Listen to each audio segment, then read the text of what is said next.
Hello বন্ধুরা, স্বাগত জানাই আমার চ্যানেলে। কেমন আছো তোমরা? আশা করি তোমরা খুব ভালো আছো। আমিও কিন্তু বেশ ভালো আছি। আজকে তোমাদের সাথে শেয়ার করব রুই মাছের ঝোল। রুই মাছের ঝোল আমি বাড়িতে কিভাবে রান্না করি সেটাই তোমাদের সাথে শেয়ার করব। আর হাতে একটু কম সময় থাকলে এই রুই মাছের ঝোলটা কিন্তু বেশ তাড়াতাড়ি হয়ে যায়। আর দেখো, এখানে আমি নিয়ে নিয়েছি রুই মাছ, আর প্রায় 5 থেকে 6 পিসের মতো, সাথে লেজা ও মাথা আছে। মাছগুলোকে ভালো মতো ধুয়ে পরিষ্কার করে নুন হলুদ মাখিয়ে নিয়েছি। আর এখানে আমি একটা ফ্রেশ কড়াইতে দিয়ে দিলাম পরিমাণ মতন সর্ষের তেল। সর্ষের তেল একটু গরম হয়ে আসলেই একে একে মাছগুলোকে দিয়ে দেব ভাজার জন্য। এখানে আমি সর্ষের তেলের পরিমাণটা একটু বেশি দিয়েছি বলে একেবারে 4 পিস মাছ আমি ভেজেই নেব। আর মাছগুলোকে একটু ভালো মতো ভেজে নেব। আর এর জন্য আমি তেলটা বেশি দিয়েছি, কারণ জ্যান্ত মাছ একটুখানি ভালো মতো না ভাজলে কিন্তু মাছ থেকে একটু আষ্টে বা কাঁচা গন্ধ বেরোয়। দেখো, মাছগুলোকে আমি এক পিঠ ঠিক এইভাবে ভেজে নিয়েছি, আর একই রকমভাবে অন্য পিঠই ঠিক এইরকমভাবে ভেজে নেব। 4 পিস রুই মাছ কিন্তু আমার ভাজা হয়ে গেছে। ঠিক এইভাবে এপিট ওপিট করে এইভাবে কিন্তু মাছগুলোকে একটু লাল লাল করে ভেজে নেবে। চলো, বাদবাকি মাছগুলো আমি ভেজে নিচ্ছি। আর এদিকে তোমাদেরকে আমি দেখাই কি কি সবজি নিয়েছি মাছটা রান্না করার জন্য।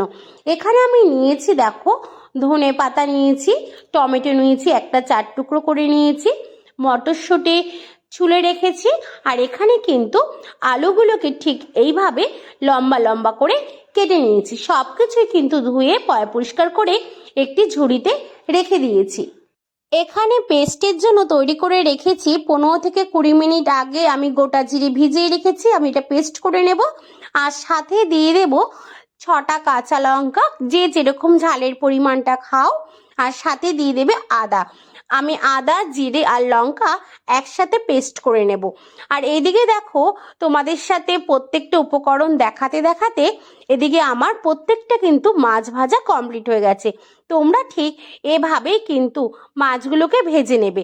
আর এদিকে আমি কড়াইতে যে তেলটুক রয়েছে সেখানে দিয়ে দিচ্ছি একটা তেজপাতা, 2 টুকরো করে দিয়েছি। আর সাথে দিয়ে দিচ্ছি জিরে, গোটা জিরে ফোড়ন দিয়ে দিলাম।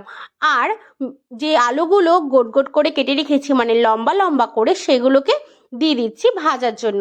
সাথে দিয়ে দেব নুন হলুদ দিয়ে ভালো করে আলুগুলোকে এপিট ওপিট করে ভালো করে নাড়াচাড়া করে একটু আলুগুলোকে ভেজে নেব। আলুগুলো কিন্তু ভাজা একদম কমপ্লিট হয়ে গেছে। এইবার আমি মশলাগুলো দিয়ে দেব। যে পেস্টটা করে রেখেছিলাম কাঁচা লঙ্কা, জিরে, আদা, সেই পেস্টটা দেওয়ার পর এখানে দিয়ে দেবো মটরশুঁটি, তারপর কুচনো টমেটো, আর একটু লাল গুঁড়ো লঙ্কা, একটু কালার হওয়ার জন্য দেব। এগুলোকে ভালো মতো দিয়ে ভালো মতো কষিয়ে নিতে হবে। যতক্ষণ না এর থেকে একটু তেল ছেড়ে দিচ্ছে ততক্ষণ কিন্তু মশলাটা একটু কষিয়ে নেব।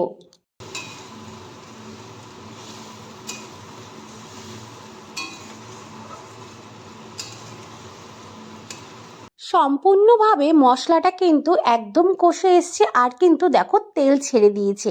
এখন পরিমাণ মতন জল দিয়ে দেব। জলটা দেওয়ার পর যে জলটা ফুটে আসবে তখন ভেজে রাখা মাছগুলো একে একে দিয়ে দেব।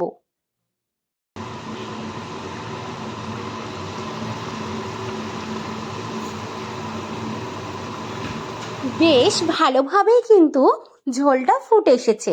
এখন এই মাছগুলো যে ভেজে রেখেছি, এখন এই মাছগুলো ঝোলের মধ্যে দিয়ে দেব। দিয়ে ভালো মতো একটু নাড়াচাড়া করতে হবে যাতে মাছগুলো এই ঝোলের মধ্যে একটু ডুবে যায়। তারপর বেশ 5 মিনিটের মতো আবারও রান্না করে নেব।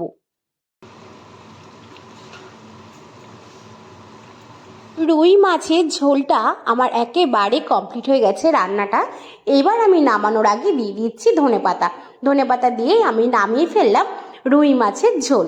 তা বন্ধুরা, তোমাদের সামনে তো আজকে নিয়ে আসলাম রুই মাছের ঝোল। অন্যদিন নিয়ে আসবো আবারও নতুন একটা ভ্লগ। তা বন্ধুরা, আজকের মতো ভ্লগটা এই পর্যন্তই। তোমরা ভালো থেকো, সুস্থ থেকো, আর এইভাবেই আমার পাশে থেকো। তা বন্ধুরা, আজকের মতো টাটা, বাই বাই।